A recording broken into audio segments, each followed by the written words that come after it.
Չեստոն։ Բայց մի վարկյան սպասում։ Եթե դա մի ասած։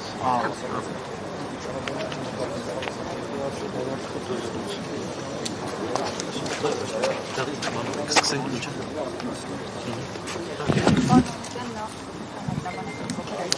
Փաստացի այս ամենը տեղի ունեցավ Լևոն Քոչարյան, Նիկոլ Փաշինյան այդ սուր բանավեճից հետո եւ Արժանամբյոնից ուղիղ հրահանգ իջեցվեց ձերբակալել եւ ունեզրկել Քոչարյան ընտանիքին։ Միանշանակ ճիշտ է, այսինքն այս ամենը հետևանք էր երեկվա Լևոն Քոչարյանի սուր հարցադրմանը, այն պարագային, որ երկրի վարչապետը եկել էր փողոցային բառապաշարով խոսում էր, ոչ հարիր երկրի ղեկավարին, եւ այս պարագայում շատ ուղիղ ասաց, որ դուք ժառանգություն եք ստանալու, ես ունեզրկելու եմ եւ այսօր փաստացի այն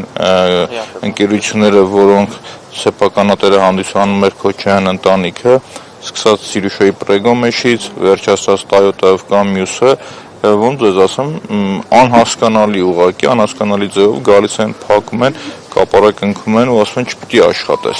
Այսինքն սա խայտարակություն, ուղիղ խայտարակություն, դա երկրի եւ իմիջին է կպնում, հեղինակությանն է կպնում եւ ներդրումային միջավայրին եւ ամբողջ աշխարհը բոլորը տեսնում է, հասկանում եք, ուստեղ իմ համար նաեւ ցավը այն է, որ հետապնդվում է մեր երկրի երկրորդ նախագահան, Արցախի առաջի նախագահան, այն պարագայում, երբ որ մենք տեսնում ենք Արցախի բոլոր նախագահները Բաքվի բանտում են, միակ նախագահը, որ ազատության մեջ է, դա Ռոբերտ Քոչարյանն է։ Ու Նիկոլ Փաշինյանը այս պարագայում կերպարի, հաղթող կերպարի է իր կռիվը տալիս։ Այսինքն ինքը Ռոբերտ Քոչարյանը այդ խնդրեմ ունի, որտեղ Ռոբերտ Քոչարյանը հաղթել է Ալիևին, իսկ այսօրվա իշխանությունը Ալիևի առած կզած ու չոքած է։ Ինչ եք կարծում, այդ որ ասում եք անհիմն անհասկանալի պատճառով եկել են, կապարակ ընկել են, որոշ գրասենյակներ խանութներ են փակել, ժամանակը կարճ էր, մեկ գիշերում չկարողացան հստակ ինչ-որ բան գտնել եւ ստիպված եղան առանց որևէ հստակ մեկնաբանության այդպես նման գործողություններ դիմել։ Դե տեսեք, օրինակ մի օրինակ բերեմ Հորոխորոս տղան, ով աշխատում է միջազգային կազմակերպություններում, Պիացցա Գրանդեում ունեն իրենց գրասենյակը։ Մեր ուժայինները առանց գիտակցելու գնում են միջազգային կառույցի, ուղղակի թույլ չեմ տալիս եթերով ասեմ, իրան գիտեն, գնում են այս մարդկանց դուռներ են ուզում փակեն։ Հետո ասում են, խո դուք խայտարակ չեք, գնում են դատախազություն, մի քանի ժամից հետ են գալիս, ասում են լավ կներեք, տեսնեք, այս մի դուռնով է, ասես հերթով դռներով պատտվում են, կատարել խայտարակությունը, իրանք էլ են նայում, իրանք իրենց արածը լսում են ու ասում են լավ, դուք չեք կարողանում այդ ճշտել հասկանալ, էլի, այսինքն այդ Պիացցա Գրանդան կառուցել է, եթե ճիշտ գիտեմ, Ռենկո ընկերությունը, այդ ընկերության սեփականությունն է եղել, ուտեղ շատ բազում, սկսած բանկեր կան, որ իրենց սեփականությունն են, վերջացած դիվանագիտական, եթե չեմ սխալվում, ներկայացուցիչներ կան ու նաև միջազգային, չգիտեմ, EBRD-ն, մյուս նմանատիպ կառույցները, որ իրենց գործունեությունը ծավալում են, ստեղ էլ իրանք խնդիր ունեն, առանց ճշտելու մի գիշերվա մեջ, որ չգան տենց հիմարություն չանեն, գալիս ու իրանց տենց բաներ են թույլ տալիս, վերջացած ասում մնացած խանութներում, ես օրինակ խոսում էի Տոյոտայի փաստաբանի հետ ում ճանաչում եմ, ասում է գնացին եկան, որոշումը չէին կարողանում կայացնել, չգիտեն ինչ անեն, վերջում որոշեցին փակեն գնան տուն։ Իրանց մոտ խելագարության կանխավարկածով են իրանք առաջնորդվում։ Մանուկյան, օրինակ, ինչի հենց այս պահին, լավ,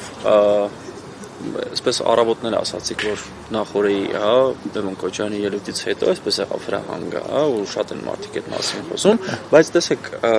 ես եթե կարելի է մի բան ասեմ, թույլ տաք, պետք է նայենք դրան նախորդել է, ինչն է նախորդել, դրան նախորդել է այն, որ Նիկոլ Փաշինյանը գույժել է, որ ինքը պատրաստվում է Տիգրանաշենը հանձնելուն։ Ինքը գույժել է, որ որոշակի հայկական տարածքներ հանձնելու է, եւ նույն իրանց այն հիմար պնդումը, որ կար վարչատարածքային բաժանում ու չգիտեմ ինչ, այդ բաժանումներով բոլորը եղել են հայկական։ Այդտեղի մարդիկ բոլորն ունեցել են կադաստրի վկայական, սեփականության վկայական։ Այս մարդը ասում է ավետում է շակերտների մեջ, գուժում է ժողովրդին, որ ինքը պատրաստ է նոր զիջումների։ ու ինչն է հետաքրքիր, Ալիևը չկա մի կետ, որ ինքը ստոպ տա, հերթականությամբ գալու է, սկզբից ասելու է տարածքներն է կետ տալիս, հետո ատոմակայանի խնդիր է առաջ կդնի, հետո մի հատ ինչ-որ նոր հիմար պահանջ կդնի, սահմանադրությունը պետք է փոխես, եկեղեցու դեմ կռիվը պետք է տաս, երբ որ բոլորը կպրծնի, վերջում եք ասի գիտես, դու որ եկել ես ասել ես Արցախ Հայաստանն ու վերջ, դու էլ պետք է գաս, քեզ է պետք է դատեմ նոր, այսինքն մի չէ վերջ գնալու է, վերջում Նիկոլ Փաշինյանը, այն որ ասում է բերեք թագավորի գլուխը, վերջում ասում են բերեք Նիկոլ Փաշինյանի գլուխը, վերջում Ալիևը էդ է ասելու, այսինքն թուրքերը պահանջների սահմանափակում չունեն, ու այս դրանից հետո հաջորդեց սուր այս բանավեճը, դրանից հետո հաջորդեց այս խայտառակ ձերբակալություններն ու այս հետապնդումները, իսկ իմ մոտ տպավորություն է, որ Նիկոլ Փաշինյանն ուզում է չեզոքացնի բոլոր օջախները, ազգային գաղափարախոսություն կրող անձերին, առաջնորդներին, որպեսզի ինքը իր դավաճանական պրոյեկտը կյանքի կոչի։ Պարոն Մանուկյան, ինչ եք կարծում, պիղծ եւ դավաճան խոսքերն էին վիրավորել թուրք բառից չվիրավորվող Նիկոլ Փաշինյանին, թե այն, որ դա հնչեց Լևոն Քոչարյանի շուրթերից։ Իմ կարծիքով իր մեջ արդեն կուտակված այդ բոլորը կար եւ Լևոնը նաեւ իր խոսքերին հղում է կատարել, այսինքն դրա հեղինակային իրավունքը Նիկոլ Փաշինյանին է եղել ու Լևոն Քոչարյանը այդ բառերը հիմք ընդունելով ոչ թե հիմք ընդունելով ցույց է տալիս, որ նույն բառերով քեզ հետ պատասխան եմ տալիս։ Ու գիտեք, իմ կարծիքով Լևոնը Քոչարյան շատ մեղմ է բնութագրել։ Փողոցում որ գաք լսեք, օրինակ քաղաքացիներն ինձ մոտիկ անում են, ինչպես են ասում, ոնց պիտի վարվես ՔՊԻ ու Նիկոլ Փաշինյան, այդ ավելի խայտառակ բառապաշարով ու բառամթերքով են օգտագործում։ Ուղղակի ես ինչ չեմ կարող թույլ տալ ոչ եթերում ասել, ոչ ազգային ժողովում ասել։ Այսինքն Լևոնը այդ բոլորը եւ իր խոսքերը եւ մեղմացնելով ներկայացած այն պահանջը, ինչը ժողովուրդն են ներկայացնում, ինչը ժողովուրդն է, ու եթե նայում եք այդ պայն իրancs մոտ ինչ-որ ամեն ինչը հանգստություն էր, հետո իրանք մի քիչ մնում է անալիզ են անում, սկսում են իրancs այդ խեղկատակ մոտեցումները։ Շնորհակալություն։ Ես եմ շնորհակալ։